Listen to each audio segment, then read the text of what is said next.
सागर career अकॅडमीच्या या digital प्लॅटफॉर्मवरती मी प्राध्यापक रणजित फरांदे आपणा सर्वांचं सहर्ष स्वागत करतो।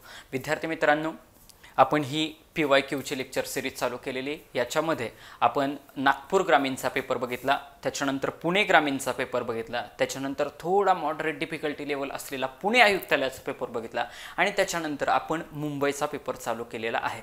याच्यामध्ये मुंबईचा आपण 21चा पेपर घेतलेला आहे, त्याच्यानंतर आपण मुंबईचा 23चा पेपर घेणार आहे। अशा पद्धतीने आपण ही सिरीज जी आहे आपली पुढे चालू ठेवणार आहोत।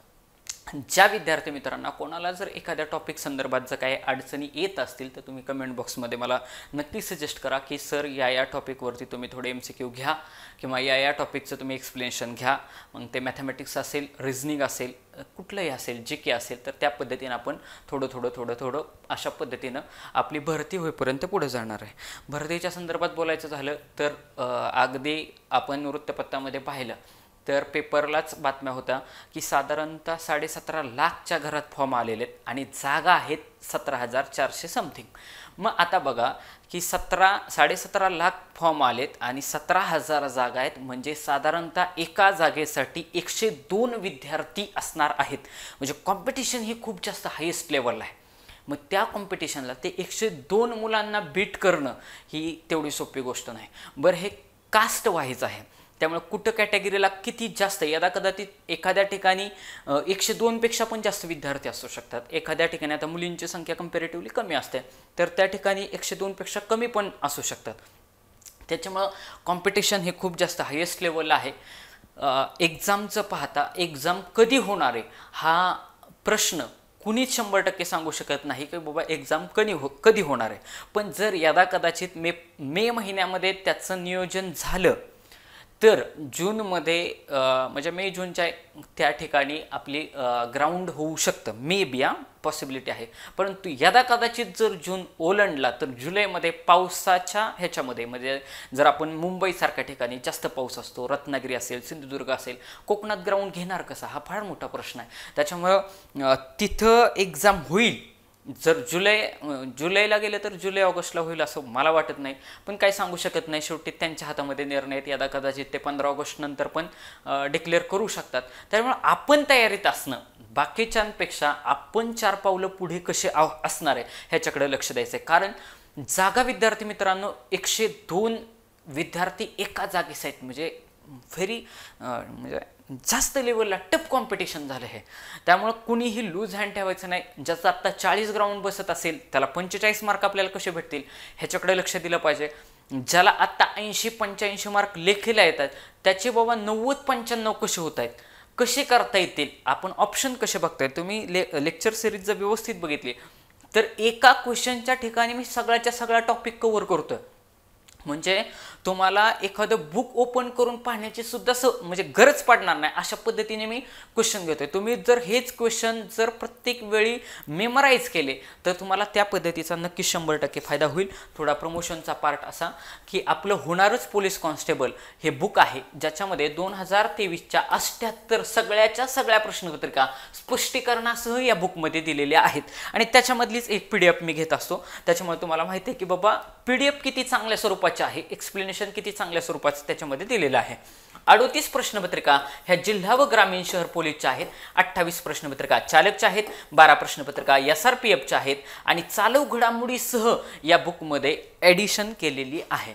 त्याच्यानंतर ज्यावेळेस आपण लेक्चर सिरीज घेत असतो विद्यार्थी मित्रांनो, ज्या ठिकाणी करंटचा मुद्दा येईल, पाठीमागं बघा ऑस्कर पुरस्काराच्या संदर्भात क्वेश्चन विचारला होता, मी लगेचच तुम्हाला त्या ठिकाणी ऑस्करचे सगळे पुरस्कार ट्रिकनं लक्षात कसे ठेवायचे हे सगळं तिथंच क्लिअर ते मुद्दे केले।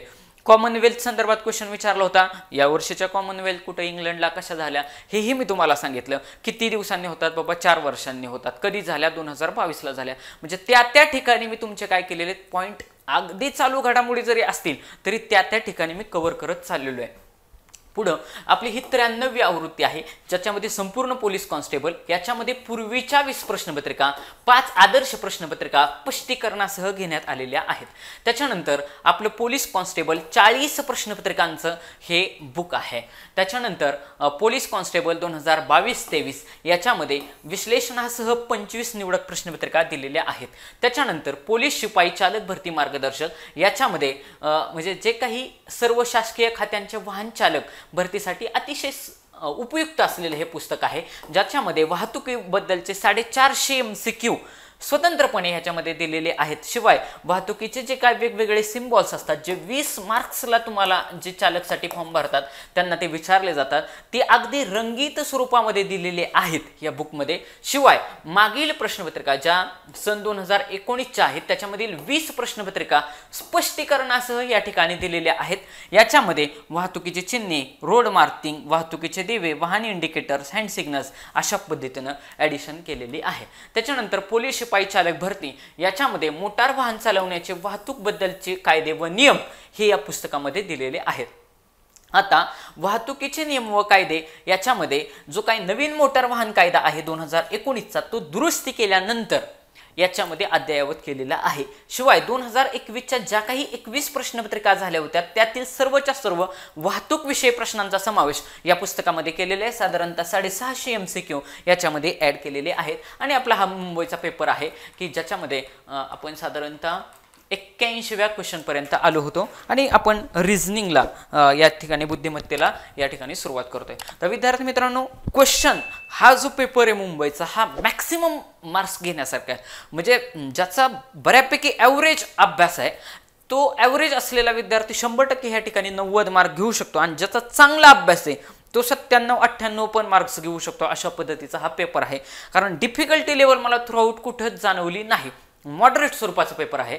आता बघा, तुम्हाला मी सांगितलं की कॅलेंडरवरती कंपल्सरी प्रश्न विचारलाच जातो, त्यामुळे तो टॉपिक करायचाच.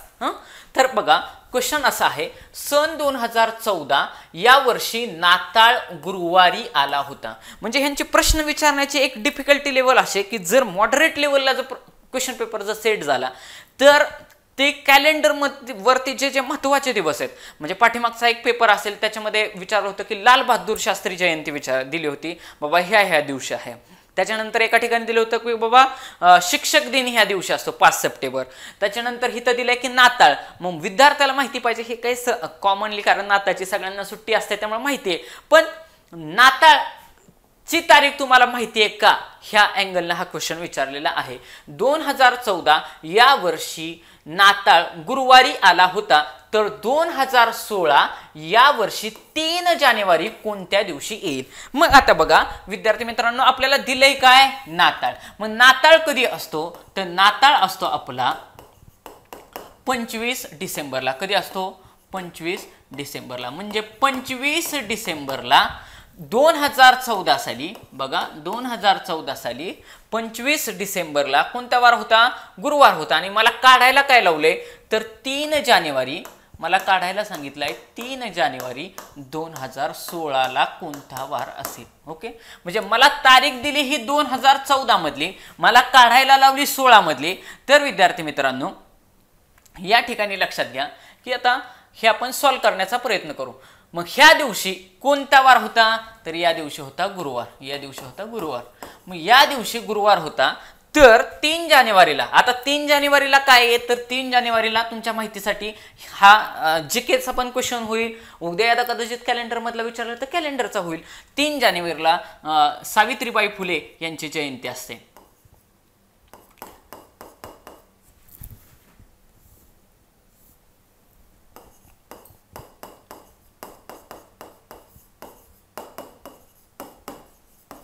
सावित्रीबाई फुले यांची जयंती असते आणि त्याच दिवशी महाराष्ट्र शासनानं तो दिन बालिका दिन म्हणून साजरा करायचा ठरवलेला आहे.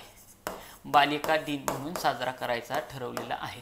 कारण त्या दिवशी ज्या काय महाराष्ट्रातल्या किंवा भारतातल्या पहिल्या स्त्री शिक्षका, त्याच्यानंतर पहिल्या मुख्याध्यापिका कोण, सावित्रीबाई फुले यांची जयंती. म्हणजे त्या दिवशी 3 जानेवारी नायगाव या ठिकाणी, खंडाळा तालुक्यातील पुणे जिल्ह्यात, सातारा जिल्ह्यातील नायगाव या ठिकाणी त्यांचा सावित्रीबाई फुलेंचा जन्म झालेला आहे आणि त्या दिवसाची तारीख आपल्याला विचारली आहे. ठीक आहे, आता हा आपला जीकेचा मुद्दा आहे, हा आपला जीकेचा मुद्दा आहे की बाबा काय विचारले. मग आता आपल्याला माहिती आहे 25 डिसेंबर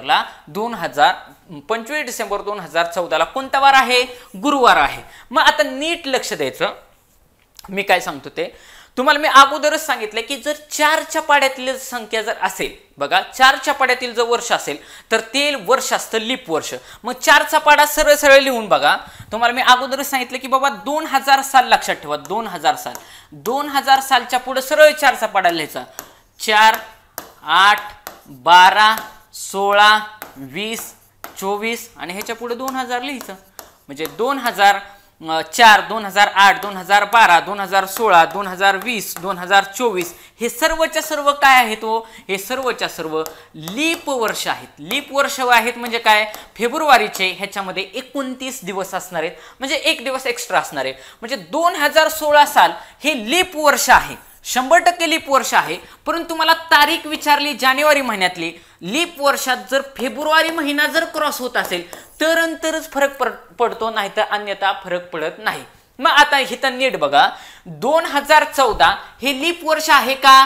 तर नाही. 2014 हे लीप वर्ष नाही. मग जर 2014 हे जर लीप वर्ष नसेल तर 2015 सालामधल्या येणाऱ्या सर्वच्या सर्व तारखा, नीट आहे का, 2015 मध्ये येणाऱ्या सर्वच्या सर्व तारखा ज्या 2014 मधल्या असलेले जे काही वार असणार आहेत त्याच्या फक्त पुढचा वार असणार आहे. काय मी सांगितलं, मी 2015 साली जी कुठली जरी तारीख असेल ती तारीख ह्या 2014च्या तारखेचा पुढचा वार असणार आहेत. कुठला? पुढचा वार. ज्या वर्षी लीप वर्ष नसतं त्यावेळेस पुढचा वार घ्यायचा. म्हणजे आता सपोज या वर्षी बघा हे 2023 आहे, सॉरी 2024 आहे. हे 2024 कसले? लीप वर्ष आहे. मग 2024 आता कुठला चाललाय? एप्रिल महिना चाललाय. मग 2024 लीप वर्ष आहे.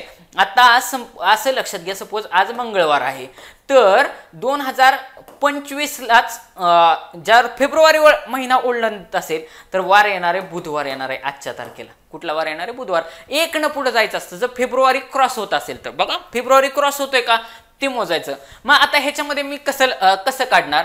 2014 साली मला माहिती आहे गुरुवार आहे, तर 2015 साली 25 डिसेंबरला काय? 2015 साली 25 डिसेंबर म्हणजे नाताळ दिवशी जो 2014चा वार आहे. 2014 लीप वर्ष आहे का? नाही. म्हणजेच पुढचा वार असणार आहे 25 डिसेंबर 2015ला. हे 2014 हे लीप वर्ष नसल्यामुळे त्याच्या पुढच्या वर्षी नाताळ हा त्याच्या पुढच्या वारी येईल. म्हणजे कधी येईल? शुक्रवारी येईल. कधी येईल? शुक्रवारी येणार आहे. आलं? माझा हित वार मला भेटला म्हणजे ह्याच्या पुढचा वार आला, ह्याच्या पुढचा वार आला. फक्त +1 न वार मी केला. का +1 न वार केला? कारण 2014 हे लीप वर्ष नाही म्हणून. आता नीट बघा, 2015 याच्यामध्ये 25 डिसेंबर म्हणजे नाताळ शुक्रवार येते आणि मला तारीख कुठली विचारली आहे? 2016 मधली. आता हा डिसेंबर महिना आहे ना, हा डिसेंबर महिना आहे, ही तर विचारली मला जानेवारीतली. म्हणजे 5-6 दिवसांनीच काय होणार आहे? हे वर्ष संपणार आहे ना. 5-6 दिवसांनी 2015 हे साल संपणार आहे आणि चालू होणार माझं 2016.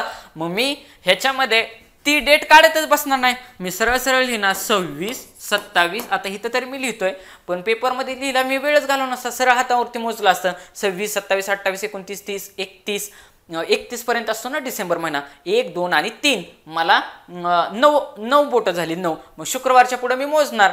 शनिवार, रविवार, सोमवार, मंगळवार, बुधवार, गुरुवार, शुक्रवार, शनिवार आणि रविवार ह्या प्रश्नाचं उत्तर राहील. पण तरी आपण काढून बघूयात. इथं बघा, म्हटलंच तर आपण लिहून बघू, सगळ्याच्या सगळे वार लिहू.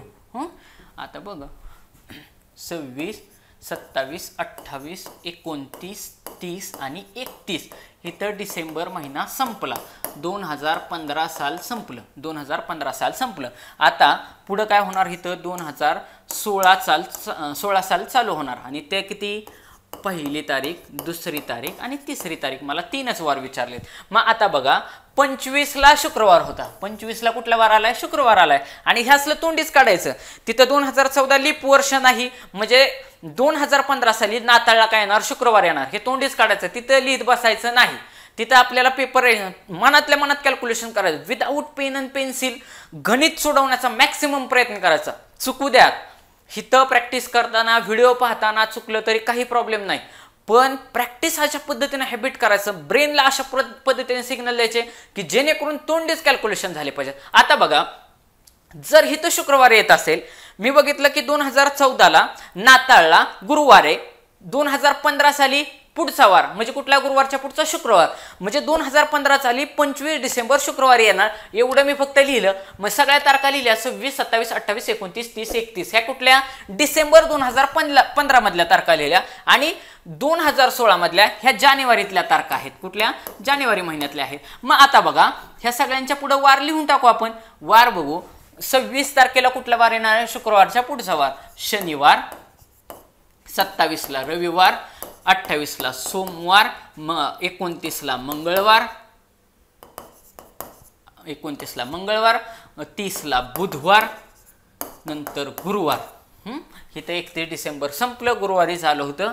त्याच्यानंतर हे कडे शुक्रवार, शनिवार आणि 3 तारखेला रविवार येईल, रविवार. आणि मग बघू आपण आपलं उत्तर येते का, तर चेक करू वाटलंच तर.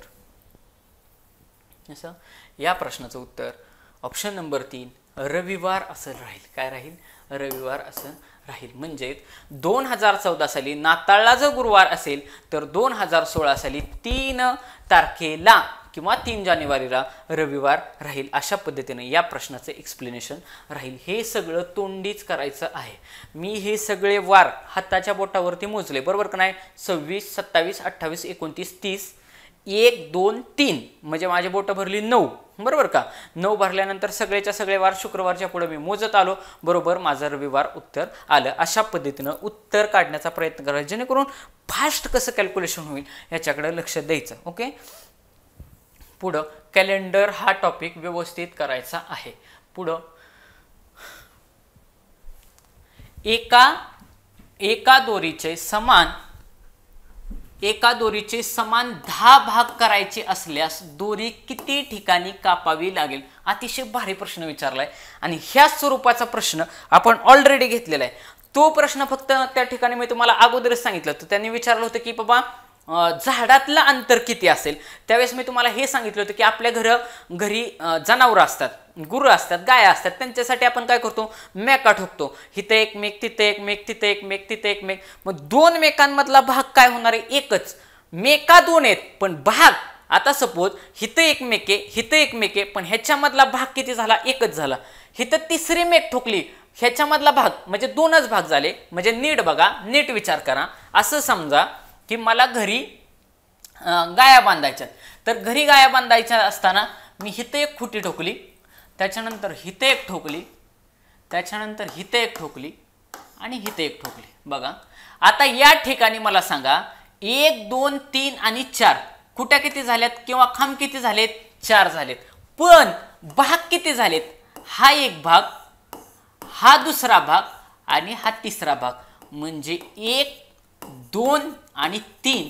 म्हणजे ज्यावेळी मी 4 खांब किंवा 4 ठिकाणी पार्ट करतोय, 4 खांब रोवतोय किंवा 4 खुट्या ठोकतोय किंवा 4 मेका ठोकतोय किंवा 4 झाडं लावतोय, त्यावेळेस भाग बाकी ह्या टोटल अंतराचे भाग किती होत आहेत? माझे फक्त 3च भाग होत आहेत. 3च भाग होत आहेत.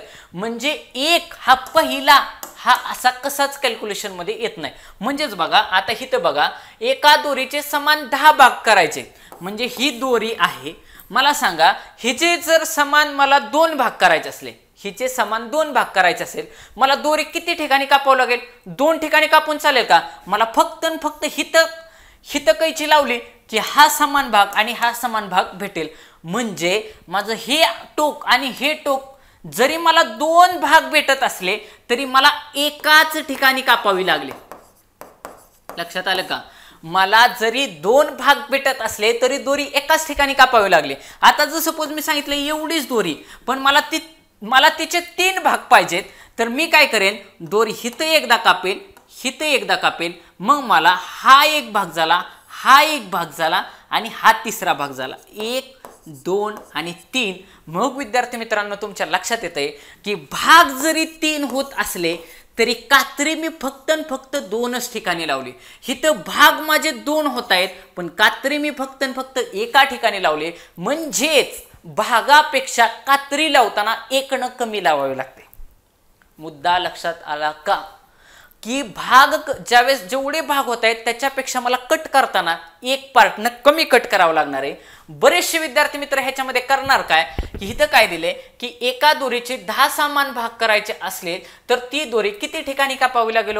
तर ह्याच्यापेक्षा भागापेक्षा 1 न कमी म्हणजे 10 वजा 1 बरोबर 9, म्हणजे ती दोरी 9 ठिकाणी कापावी लागेल. किती? 9 ठिकाणी कापावी लागेल. आणि असंही तुम्हाला मी अगोदरच सांगितले की तुम्ही ऑप्शनवरून जात जा.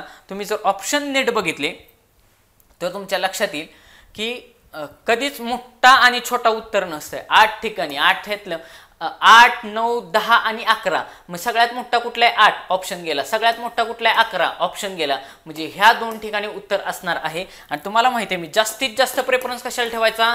2 आणि 3 ला ठेवायचा. 3 ऑप्शन तर ऑलरेडीच गेला होता. म्हणजे ऑप्शन नंबर 2 9 ठिकाणी या प्रश्नाचं उत्तर असतं. पण तुम्हाला मी कन्सेप्च्युअल साधं समजून सांगितले की बाबा जर तुम्हाला 2 भाग पाहिजे असेल तर कात्री फक्त आणि फक्त इथं एकदाच मध्ये लावावं लागणार आहे. म्हणजे भागापेक्षा तुम्हाला एकाच ठिकाणी कमी कट करावे लागणार आहे. त्या हिशोबाने तुम्हाला लगेच 3 भाग जर पाहिजे असतील, 1, 2 आणि 3 भाग पाहिजे असतील तर मला 2च ठिकाणी कात्री लावावी लागली असते.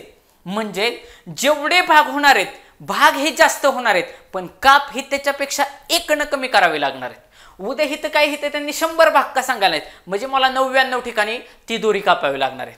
लक्षात आलं का? उद्या जर त्यांनी सांगितले मला 500 भाग करायचे, 1 न कमी म्हणजे 499 ठिकाणी मला काय करावं लागणार आहे? ती दोरी कापावी लागणार आहे. हा मुद्दा लक्षात ठेवायचा. ज्यावेळेस तुम्हाला आता नीट बघा की साधा हिशोब आहे. तुम्हाला मी अगोदरच सांगितलंय जर ऑप्शन नंबर 1 ला जर उत्तर येत असेल ना कंपल्सरी थांबायचं. कारण बघा एका दोरीचे समान 10 भाग करायचे असेल, दोरी किती ठिकाणी कापावं लागेल? आपण सहज काय 10 ठिकाणी कापावी लागेल. 10 ऑप्शन कुठे ठेवलाय? ऑप्शन नंबर 1 ला ठेवलाय. आणि तुम्हाला मी अगोदरच सांगितले जर ऑप्शन नंबर 1 ला उत्तर आलं तर कंपल्सरी थांबायचं आणि परत एकदा चेक करायचं जाऊन की माझं उत्तर बरोबर आले आहे का. बघा ऑप्शन नंबर 1 लाच त्यांनी 10 ठेवले का नाही? कारण त्यांना माहिती आहे ना पोरगा विचार काय करणार, 10 ठिकाणी म्हणजे मला 10 भाग करायचे तर 10 ठिकाणीच कापायचं. ऑप्शन नंबर 1 ला उत्तर आहे. म्हणजे 100% विद्यार्थी फसणार.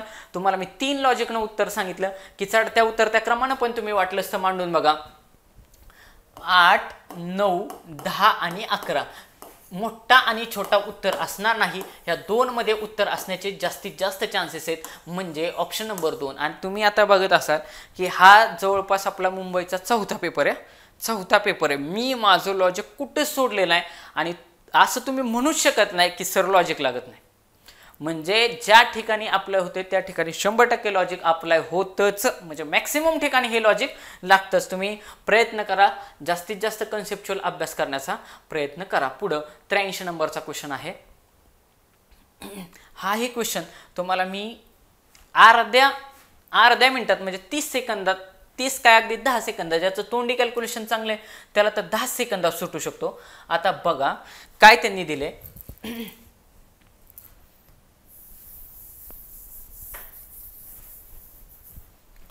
एका वर्गात 57 विद्यार्थी आहेत. किती? 57 विद्यार्थी. त्यातील भाषा विषयामध्ये 26 जण आणि इतिहास विषयात 32 जण उत्तीर्ण झालेले आहेत. काय सांगतोय क्वेश्चन? असं सांगतोय वर्गात 27 पोरं आहेत. त्या 27 पोरांमधले भाषा विषयामध्ये 26 जण पास झालेत, इतिहासामध्ये 32 जण पास झालेत. बर, दोन्ही विषयात 8 जण पास झालेले आहेत. ही मुद्दा लक्षात ठेवायचा. काय करतात ते? हा प्रश्न देण्याचा एक ट्रेंड असतो. बघा एका वर्गात 27 विद्यार्थी आहेत. त्यातले 26 विद्यार्थी फुटबॉल खेळतात, 32 विद्यार्थी क्रिकेट खेळतात आणि 8 विद्यार्थी फुटबॉल आणि क्रिकेट दोन्ही खेळतात. झालं. नवीन प्रश्न सांगतो परत. हाच फक्त इथलं शब्द बदलणार, बाकी सगळं तेच ठेवणार. एका वर्गामध्ये 27 विद्यार्थी आहेत किंवा एका कुटुंबामध्ये 27 जण आहेत. 26 जण चहा पितात, 32 जण कॉफी पितात, 8 जण चहा आणि कॉफी दोन्ही पितात. तर पुढे बघा क्वेश्चन हा नेहमी त्याच्या उलटा विचारलेला असतो. इथं काय दिले? उत्तीर्ण दिले. इथं काय दिले? उत्तीर्ण दिले. क्वेश्चन हा अनुत्तीर्णाला विचारला असेल. आता बघा, दोन्ही विषयात 8 जण उत्तीर्ण झाले असल्यास दोन्ही विषयामध्ये किती जण अनुत्तीर्ण झाले आहेत. तुम्हाला मी काय सांगितलंय, आपल्याला डाटा देताना काय दिलंय, उत्तीर्णचा दिलाय, आणि विचारताना काय विचारले, अनुत्तीर्ण दिले. आणि तशाच पद्धतीचा प्रश्न असतो नेहमी, तशाच स्वरूपाचा. म्हणजे उद्या जर ते म्हटले ना की बाबा 26 जण क्रिकेट खेळतात, 32 जण फुटबॉल खेळतात, 8 जण क्रिकेट आणि फुटबॉल दोन्ही खेळतात, तर दोन्हीही खेळ न खेळणारे विद्यार्थी किती काढा. म्हणजे खेळणारे देतात, न खेळणारे विचारतात. इथं डाटा आपल्याला उत्तीर्ण असलेला दिलाय, उत्तीर्ण असलेला दिलाय, आणि विचारले काय की बाबा विचारले काय तर अनुत्तीर्ण असलेला किती. मग काय करायचं, लक्षात ठेवायचं, तिथं विषय देऊ काही देऊ आपल्याला काही त्याच्याशी घेणं देणं नाही. त्यांनी जो 2 समान डाटा दिलेला आहे, बघा जो 2 समान डाटा दिलेला आहे तो एका ठिकाणी लिहून घ्यायचा. मग समान डाटा काय आहे, या ठिकाणी उत्तीर्ण दिलेले आहे, या ठिकाणी उत्तीर्ण दिलेले, कुठं या ठिकाणी. आता बघा काय म्हणते ते, भाषा विषयामध्ये किती जण उत्तीर्ण आहेत, 26 जण. बरं, 26 जण. त्याच्यानंतर इतिहास विषयामध्ये किती जण उत्तीर्ण आहेत, इतिहासमध्ये 32 जण. आणि दोघांमध्ये कॉमन किती, 8.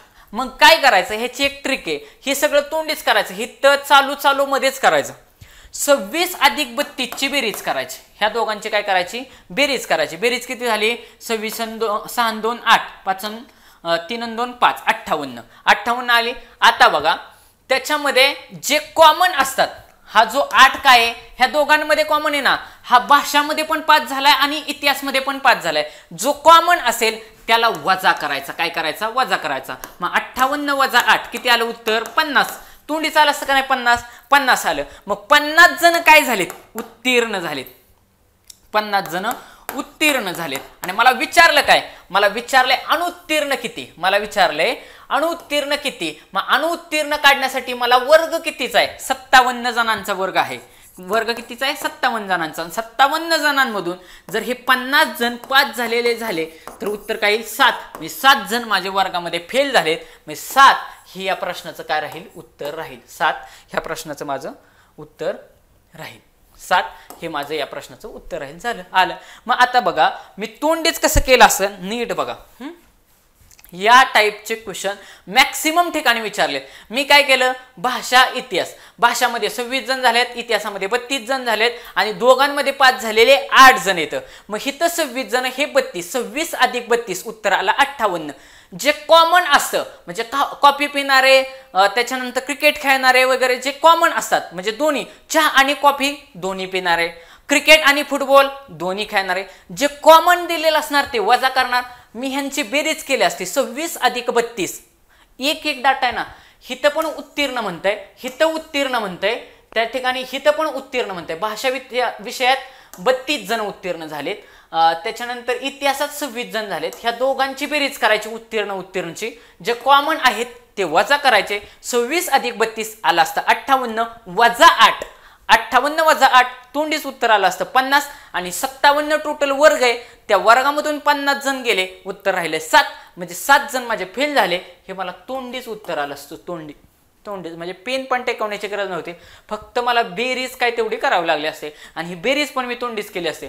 हे तसं 20 आहे म्हणजे 20 आहे, हे तर 32 आहे म्हणजे 30 आहे. 20 अधिक 30 किती झाले, 50. आणि वरचे हे 6 आणि हे 2 किती झाले, 8. 50 अधिक 2 58. बेरीज तोंडीच झाली. 58 बेरीज झाली, 58 वजा 8 50 उत्तर, 50 वजा 57 वजा मधून 50, 57 मधून 50 वजा केले, उत्तर राहील 7.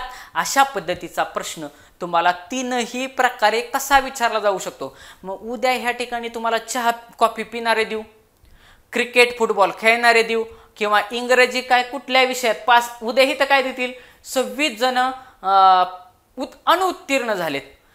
त्याच्यानंतर इतिहासामध्ये 32 जण अनुत्तीर्ण झालेत.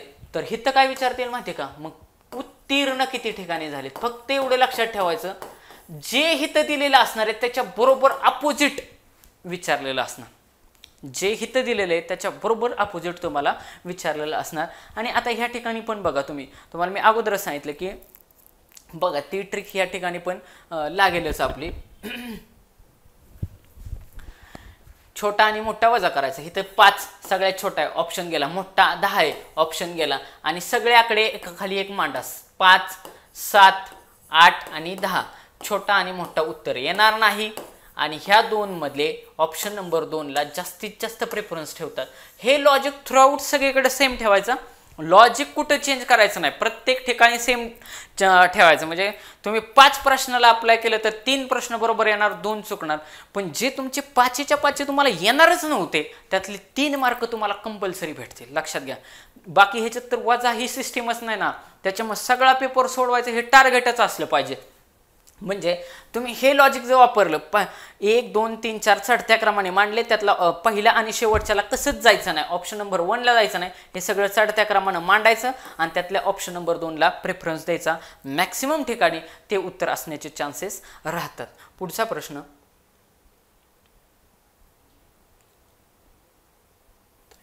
84 नंबरचा प्रश्न आहे. प्रश्न अतिशय भारी आहे.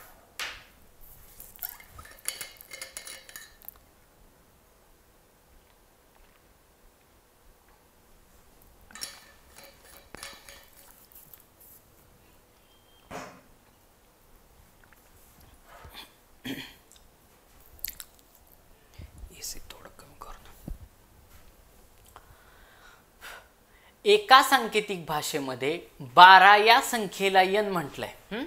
एका सांकेतिक भाषेत 12 या संख्येला n म्हटलंय. 22 या संख्येला d म्हटलंय. बर, 15 या संख्येला k म्हटलंय. तर त्या सांकेतिक भाषेत 3, 8, 25 हे संख्या कोणत्या अक्षर गटापासून म्हणजे 3, 8, 25 पासून काय तयार होईल असं विचारलेलं आहे. ओके, 3, 8, 25 पासून काय तयार होईल.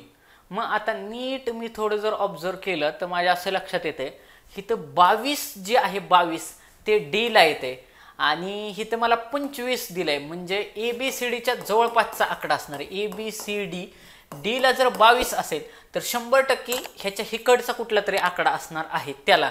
म्हणजे W वगैरे शेवट येणार नाही, M पण येणार नाही. म्हणजे एक तर हिथं ए दिलाय, हिथं ए दिलाय, म्हणजे मॅक्सिमम चान्सेस ए असण्याचे. म्हणजे ऑप्शनवरून मी जजमेंट सांगतोय. बाकी ऑप्शनवरून पण म्हटलं तरी तुम्ही एकदा उत्तर काढण्याचा प्रयत्न करा. ज्यावेळेस मी प्रॉब्लेम सांगतोय ना की सोल्युशन तर मी 100% सांगणार आहे, पण ऑप्शन बघा तुम्ही. ऑप्शन जर आपण बघितले PWA, ARW, WRM आणि WRA म्हणजे हिथं मला ऑप्शनची सिमिलॅरिटी दिसते. लक्षात येते का? हिथं आणि हिथं मला ऑप्शन सारखा दिसतोय. म्हणजे माझे मॅक्सिमम चान्सेस ह्या 2 मध्ये उत्तर असण्याचे असणार आहेत.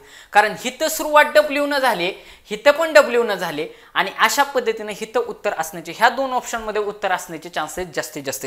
हे बघायला शिकायचं विद्यार्थी मित्रांनो. हे जोपर्यंत तुम्ही बघणार ना त्यावेळेस यदा कदाचित ह्या प्रश्नाचं लॉजिक लागलं नसतं तर एक हिंट तर मी बघितली ना, मला 22 हा आकडा डीच्या तिथं दिसतोय. म्हणजे 100% 25 आकडा हा ABCDच्या जवळ असणार आहे, ना की M वगैरे असणार आहे. मग ह्या ठिकाणी मी असंही M ला इलिमिनेट केलं असतं, माझं हे उत्तर आलं असतं ऑप्शन नंबर डी. पण आपण बघू की कसं कसं लॉजिक काढलेले. तुम्ही आता प्रश्न नीट वाचा. 12 N ला काय म्हटलंय 12 बघा. N ला म्हटलंय 12, 22 म्हटलंय D ला, 15 म्हटलंय K ला. तर 3, 8, 25 ला किती येईल? आणि मग विद्यार्थी मित्रांनो आपण ABCD काढायचे. तुम्हाला मी अगोदरच सांगितले की ABCD काढून घ्यायचे. आता हे तर मी काढण्यात वेळ घालवत नाही, एखादा आपला एक्स्ट्रा प्रश्न होऊन जाईल तेवढ्या वेळामध्ये. हे बघा ABCD व्यवस्थित काढायचे. ABCD काढायचे. ABCD काढतानाचा फॉर्मॅट तर तुम्हाला अगोदरच सांगितलंय की ABCD कशा पद्धतीने काढायचे. मग आता नीट लक्षात द्या, नीट लक्ष घ्यायचं आहे. ABCD M पर्यंत काढायचे. जर काढली ABCDEFG M पासून काढली की परत इकडे टर्न घ्यायचा, इकडून उलटी काढत यायची. NOPQR पाठीमागच्या लेक्चरला सांगितले सगळे आकडे 1 2 3 4 13, त्याच्यानंतर 14 N ला द्यायचा, ते इकडे Z पर्यंत काढायचे. सगळे एकाखाली एक द्यायचे. बऱ्याच ठिकाणी आपण पाठीमागचे क्वेश्चन बघितलेत एकाखाली एकचं लॉजिक लागतं. या ठिकाणी एकाखालचं एकचं लॉजिक लागलं नाही. मी काय केलं, मी चेक केलं. मला सुरुवातीला काय म्हटलंय N ला 12 म्हटलंय बघा. इथं N आहे, N ला मी गोल केला आणि मला असं तिरक्या ह्याच्यामध्ये 12 दिसला बघा, तिरक्या ह्याच्यामध्ये इथं 12 दिसला, मला अंदाज आला की शक्यतो ह्यांनी तिरके तिरके लेटर सेट केलेले. त्याच्यानंतर दुसरं काय म्हटलंय, के ला 15 म्हटलंय, के ला 15 म्हणजे माझ्या लक्षात आलं की असं तिरकं सेट केलेलं आहे. मग आता त्याच्यावरून लक्षात येतंय माझ्या, परत डी ला त्यांनी काय म्हटलं, 22 म्हटलं, डी ला 22 म्हटलं म्हणजे तिरकं सेट केलंय. मग आता ह्याच्यावरून मला लॉजिक कळलंच ना की बाबा एन ला माझं 12 म्हणतंय, के ला 15 म्हणतंय, डी ला 22 म्हणतंय, डी ला 22 म्हणजे तिरकं तिरकं म्हणतंय. तर मला 25 साठी विचारलं होतं बघा, 25. मग 25 साठी बट ऑब्वियस असं चाललंय ना, असं असं नाही चाललं, असं 25 साठी असा येणार नाही, 25 साठी असा येणार म्हणजे 25 100% कशाला असणार हो, ए ला असणार आहे 25. मग आता माझ्यामध्ये विचारलं काय होतं, 3, 8 आणि 25.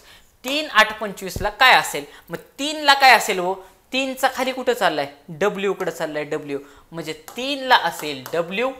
8 कुठे, 8 हित आहे, 8 ला असा क्रॉस 18 म्हणजे आर असेल, 8 ला असेल आर आणि 25 ला तर ए असेल म्हणजे WRA हे या प्रश्नाचं काय राहील, उत्तर राहील. मग आता पाठीमागच्या ह्याच्यामध्ये बघा WRA म्हणजे ऑप्शन बघा ना तुम्ही, आपण अगोदरच काढलं होतं, आपण उत्तर ह्याचं अगोदरच काढलं होतं, WRA ह्या प्रश्नाचं उत्तर राहील. आणि एक अजून तुम्हाला एक हिंट सांगतो, नीट ऑब्झर्वेशन करून बघा, ऑप्शनकडे बघायला शिकायचं. ऑप्शन तुम्हाला पास करतात, ARW असा ऑप्शन नंबर दिलाय 2 आणि ऑप्शन नंबर 4 तुम्हाला असा दिलेला आहे WRA. आणि आता मला सांगा बरं, हा जो काय क्रम असा आहे असा, त्यालाच फक्त इकडं ऑप्शन हा उलटा करून टाकले, म्हणजे हा ऑप्शन असा आहे त्याला इकडं उलटा करून टाकलेला आहे. मॅक्सिमम वेळा अशा पॅटर्न मध्ये आन्सर राहतं. मॅक्सिमम वेळा काय मी म्हटलं की एक क्रम सरळ दिलेला असतो आणि दुसरा उत्तराचा क्रम त्याचा उलटा दिलेला असतो. मग ज्या ठिकाणी उलटा आणि सरळ क्रम दिलेला असतो ना, त्या ठिकाणी उत्तर असण्याचे जास्तीत जास्त चान्सेस राहतात. काय मी सांगितलं की ज्या ठिकाणी सरळ आणि परत फिरून उलटा असा क्रम दिलेला असतो ना, त्या ठिकाणी आन्सर राहण्याचे मॅक्सिमम चान्सेस असतात. इथं बघा ना, ARW आणि ह्या ए ला शेवट टाकलाय, ARW कळलं. हा जो डब्ल्यू शेवट आहे त्याला पहिल्यांदा आला, अर्थ मध्येच आहे, ए ला शेवट नेला म्हणजे या ठिकाणी उत्तर आहे. दुसरी गोष्ट मला लॉजिकलीच कळलं होतं, याची सुरुवात डब्ल्यू न अगोदर आहे, याची पण सुरुवात डब्ल्यू ने, म्हणजे हे दोन ऑप्शन मी घालवले असते, हे दोन ऑप्शन मी घालवले असते. आणि तुम्हाला मी सांगितलं की ह्या जर 22 ला जर डी दिसत असेल तर 100% 25 ला ABCDच्या अलीकडचा आकडा असणार आहे. हिथं ए दिलाय, हिथं ए दिलाय, म्हणजे हा डब्ल्यू शेवट दिलाय, हा तर डब्ल्यू आलाच नसता. एमचा तर काही विषयच येत नाही, म्हणजे कारण डी पासून एम फार लांब आहे ना. ABCD जर तुम्ही डोळ्यासमोर आला, एम एकदम शेवटच्या टोकाला आहे 13व्या नंबरला, त्यामुळे एम हा आकडा येणार नाही.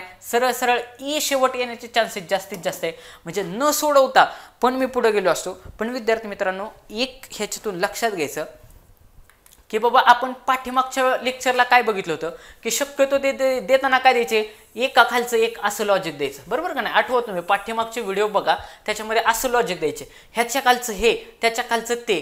या ठिकाणी त्यांनी लॉजिक वापरताना काय केले की असं क्रॉसमधलं लॉजिक वापरले. बघा, क्रॉसमधलं लॉजिक वापरले, क्रॉसमधलं लॉजिक वापरले म्हणजे लॉजिक काय वापरले, एक एक एक एक लॉजिक आपल्या डोक्यात पाहिजे.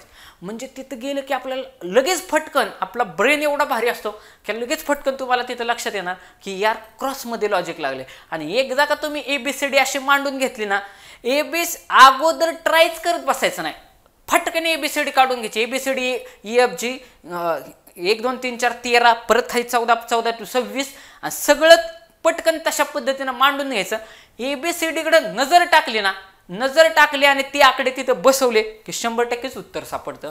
तुम्हाला जास्त म्हणजे एक्स्ट्रा एफर्ट घेण्याची गरज पडणार नाही. आता 85 नंबरचा प्रश्न,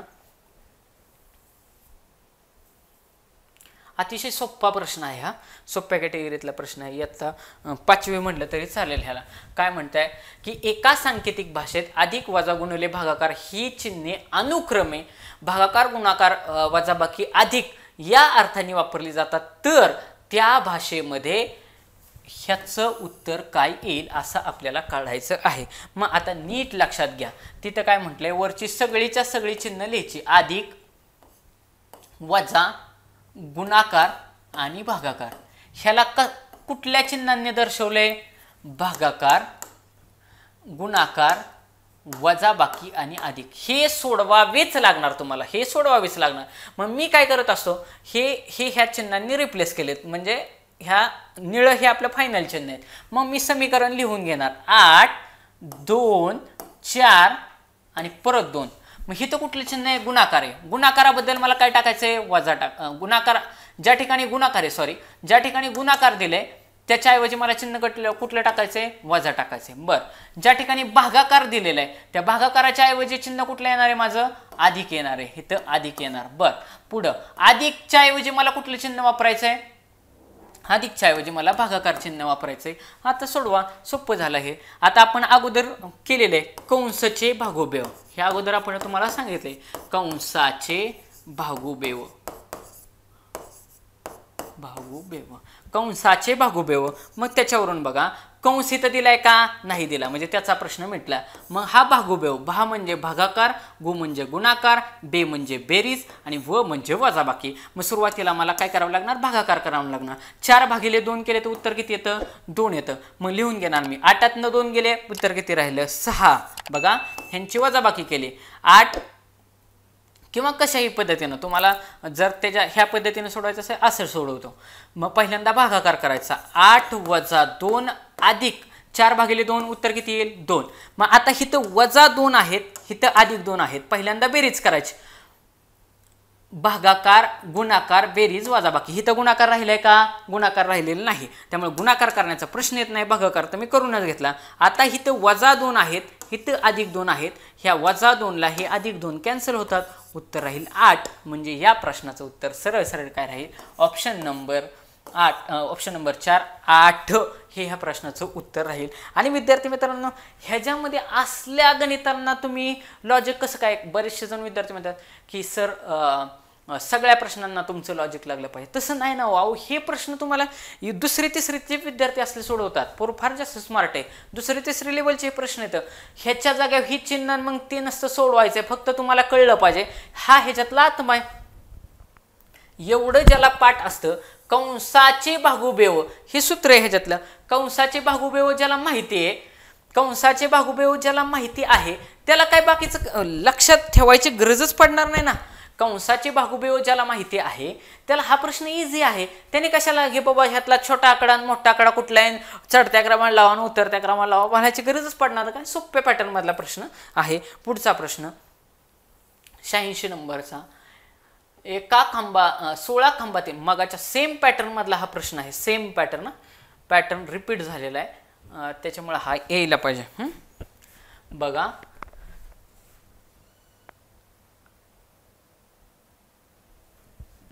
बघा, प्रश्न. 16 खांबातील अंतर किती आहे?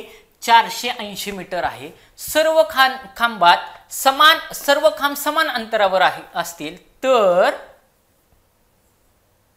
तरच्या नंतर तुम्हाला मी सांगितलं नेहमी प्रश्न तरच्या नंतर असतो. तर 5व्या आणि 9व्या खांबातील अंतर किती असेल? 5व्या आणि 9व्या खांबातील अंतर काढायचं जरी असेल तरी पहिल्या टू 5 मधलं माहिती असायची काय गरज आहे का? म्हणजे 16 खांब आहेत, त्यातला हा सपोज 5व्या नंबरचा खांब आहे, त्याच्यानंतर येणार 6व्या नंबरचा, त्याच्यानंतर येणार 7व्या नंबरचा, त्याच्यानंतर येणार 8व्या नंबरचा आणि हा असणार 9व्या नंबरचा. नीट बघा, 5 6 7 8 9. आता हितलं एक अंतर, हितलं एक अंतर, हितलं एक अंतर, हितलं एक अंतर, म्हणजे टोटल अंतर किती आहे? 4च अंतर आहेत. पण खांब किती? इथं खांब टोटल 5 आहेत. 1 2 3 4 आणि 5. खांब 5 होत आहेत, पण भाग किती होत आहेत? 4 होत आहेत. जसं मगाचा आत्ता दोरी कट करायचा प्रॉब्लेम सांगितला होता त्याच पद्धतीनं. म्हणजे जरी तुमचा दोरी कट करायची असेल किंवा खांबाचा प्रॉब्लेम असेल किंवा कसा जरी असेल, ह्याच्यामध्ये जरी 5 हे खांब दिसत असले तरी भाग 4च होणार नाही. 1 2 3 आणि हे 4च भाग होत आहेत, 4च भाग होत आहेत फक्त. मग आता या ठिकाणी लक्षात घ्या, खांब 16 दिल्या टोटल अंतरामध्ये. असं समजा हेच टोटल अंतर आहे, हे जे वरचं आहे तेच टोटल अंतर आहे. ह्या टोटल अंतरामध्ये बघा, हे टोटल अंतर 480 असं समजा, पण खांब किती बसलेत ह्याच्यामध्ये? 1 2 3 4 5. 5 खांब बसलेत. पहिला आणि हा हे धरून 1 2 आणि 3. मध्ये फक्त 4च भाग झाले ना, चौथा, तिसरा, दुसरा आणि पहिला, म्हणजे 4च भाग झालेत. भाग होताना 4च होतात. म्हणजे टोटल अंतराचे समान अंतर, तिथं मला हिथं करायचं ना, सर्व खांब समान अंतरावरती आहेत. म्हणजे समान अंतर म्हणा काय किंवा समान भाग करा काय, समान भाग म्हणा किंवा त्यालाच काय म्हणा, समान अंतर म्हणा, सगळं सारखंच. समान अंतर असेल किंवा समान भाग असेल, सगळं काय पडणार आहे, सेमच पडणार आहे. म्हणजेच काय, ह्या अंतराचं ज्यावेळेस मला समान भाग करायचे किंवा मग असं सेम मी तुम्हाला सांगितलं होतं, भागापेक्षा बघा, भाग हे कापलेल्या ह्याच्यापेक्षा एकणं कसं असणार आहेत, जास्त असणार आहे, एकणं कमी असणार आहे, सॉरी एकणं कमी असणार आहेत. 1, 2, 3 आणि 4च भाग झालेत, पण खांब बाकी 5 झालेत. पहिला खांब, दुसरा खांब, तिसरा खांब, चौथा खांब, पाचवा खांब, म्हणजे 5 खांब झालेत, पण भाग 1, 2, 3 आणि 4च झालेत. म्हणजेच इथं मला खांब दिले 16, अंतर दिले 480, म्हणजेच भाग हे माझे नेहमी खांबापेक्षा एकणं कमी होणार आहेत. म्हणजे माझे भाग ह्या ठिकाणी 16 वजा 1 म्हणजे 15 समान भाग होतील. म्हणजे वरचा जे गणित आहे, वरचं एक गणित आहे बघा, की बाबा मला 10 तुकडे करायचे असेल तर मला किती ठिकाणी कापावे लागेल. तर आपण काय केलं होतं की माझे भाग हे नेहमी काय असतात, एकणं कमी असतात. एकणं काय असतात, कमी असतात. म्हणजे मला 9 ठिकाणी कापायचं होतं. तसंच या ठिकाणी खांब 16 येतं, नीट लक्षात घ्या, खांब 16 येतं, पण माझे जर समान भाग मला करायचे असतील तर त्याचे किती भाग समान होतील, तर त्याचा एकणं कमी समान भाग होईल, म्हणजे 15 समान भाग होतील. मग आता उत्तर काढा. आता बघा, 480 अंतर दिले आणि 480 जर अंतर दिलं असेल तर मग आता समान भाग असलेला अंतर काढा. मग आता माझा अंतर दिले 480 भागिले 15 केलं. बघा, भागिले 15 केलं. मग आता ह्याचं उत्तर काढा. 15 × 15 15 त्रिक 45, खाली उरले 3, वरून घेतला 0, म्हणजे झाले 30. 15 × 2 = 30, म्हणजे 32 मीटर एवढा माझं काय राहील, अंतर राहील एका भागातलं. आणि मग इथं मी तुम्हाला सगळेच्या सगळे खांब काढले होते. हा 5व्या नंबरचा, 6व्या नंबरचा, 7व्या नंबरचा, 8व्या नंबरचा, 9व्या नंबरचा. पण जरी मी हे 9च्या 9 खांब टाकून बघितले, तुम्ही पण तिथं तसेच टाकून बघायला पाहिजे होते. जरी माझे हे 9 खांब होत असेल, 5 ते 9 मध्ये 1, 2, 3, 4 आणि 5, टोटल 5 ते 9 मध्ये जरी 5 खांब बसत असतील तरी भाग बाकी किती होणार आहेत, 4च होणार आहेत. 1, 2, 3 आणि 4च भाग झाले. म्हणजेच माझा एक भाग कितीचा आहे, 32 मीटरचा आहे. गुणिले मी 4 केलं तर 4 × 2 = 8, 4 × 2 = 8 आणि 4 त्रिक 12, 128 मीटर किती अंतर असेल, 5व्या खांबापासून ते 9व्या खांबापर्यंत 128 मीटर उत्तर असेल. किती, 128. मग या प्रश्नाचं उत्तर राहील 128. आणि मग आता ह्या प्रश्नाची मी तुम्हाला विद्यार्थी मित्रांनो गंमत सांगतोय. ह्याची गंमत अशी की त्यांना माहिती आहे, ते लय एक्झामिनर लय हुशार असतात. एक्झामिनरला माहिती आहे की हे काय करणार, 16 खांबातील अंतर किती आहे, 480 मीटर. मग जर 16 खांबातील 480 मीटर अंतर असेल तर प्रत्येक खांबामध्ये म्हणजे 2 खांबामध्ये अंतर किती असेल, कसं काढणार, 480 भागिले 16, 480 भागिले 16, 16च्या पाड्यात 48 आहेत का, 100% आहेत. 16 त्रिक 48, उत्तर किती आलं, 30. आता इकडं नीट लक्ष द्या. हिथं आपल्या भागातलं उत्तर किती आलं, 480 भागिले 15 केले का नाही, उत्तर किती आलं, 32. इथं किती आलं, हिथं किती आलं, हिथं आलं 480 भागिले 16 केलं ना आपण, हिथं उत्तर आलं 30. मग 30 केल्यानंतर त्याने जरी खांब मोजले की बाबा 5वा खांब हिथं आहे, 6वा, 7वा, 8वा आणि 9वा, आणि मग भाग किती होतात, 1, 2, 3 आणि 4, म्हणजे 30 ला 4 न गुणलं उत्तर आलं 120. आणि ऑप्शन नंबर 1 लाच 120 ठेवले. हाय का नाही एक्झामिनर हुशार. एक्झामिनरला माहिती आहे ना पोरग काय करणार आहे, पोरग कुठे चुकणार आहे हे एक्झामिनरला 100% माहिती असतं. त्याच्यामुळे त्यांना माहिती आहे, त्यांनी आकडा पण असा बरोबर भारी दिला की ह्याला 16 ने लगेच भाग जाईल. विद्यार्थी काय करणार, 480 भागिले 16 करणार, 16 त्रिक 48 म्हणजे उत्तर आलं 30. 2 खांबातलं उत्तर काढलं 30. म्हणजेच टोटल 5 ते 9 मध्ये खांब किती, 5 खांब आहेत आणि भाग होणार 4, म्हणजे 30 ला 4 न गुणलं उत्तर आलं 120. 100% 120 ला मार्क करणार. 90% जनता हितच फसते आणि घरी खुश होऊन येणार. घरी खुश होऊन आल्यानंतर एक्झामिनर आमच्यासारखं एक्सप्लेनेशन करणार, उत्तरच वेगळं सांगणार. अहो जरी खांब 16 असले तरी भाग त्याच्यापेक्षा 1 कमी होतात.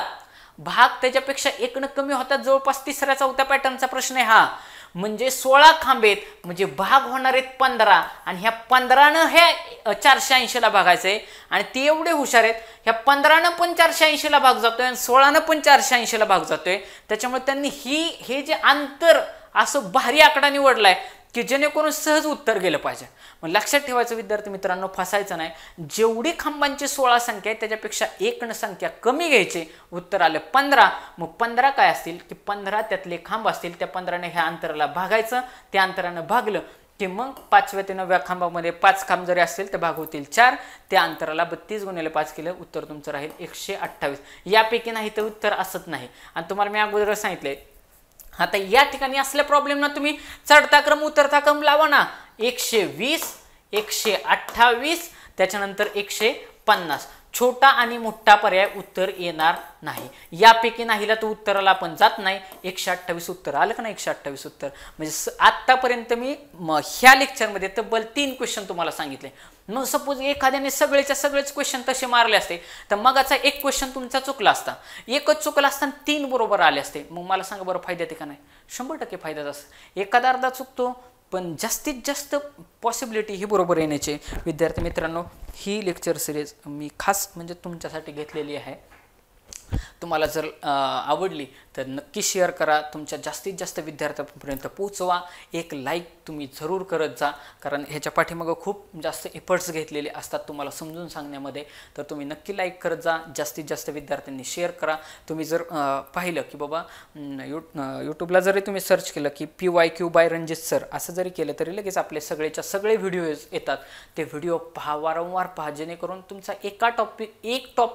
एका व्हिडिओमध्ये म्हटलं तरी एका गणिताचा एखादा टॉपिक मी कव्हर केलेला आहे, मराठीचा एखादा अख्खा टॉपिक मी कव्हर केलेला आहे. कमी वेळेमध्ये अख्खा टॉपिक कव्हर करण्याचे प्रयत्न ह्या एक्सप्लेनेशन अंडर केलेले आहेत. तुम्हाला व्हिडिओ आवडले नक्की लाईक करा, शेअर करा. धन्यवाद.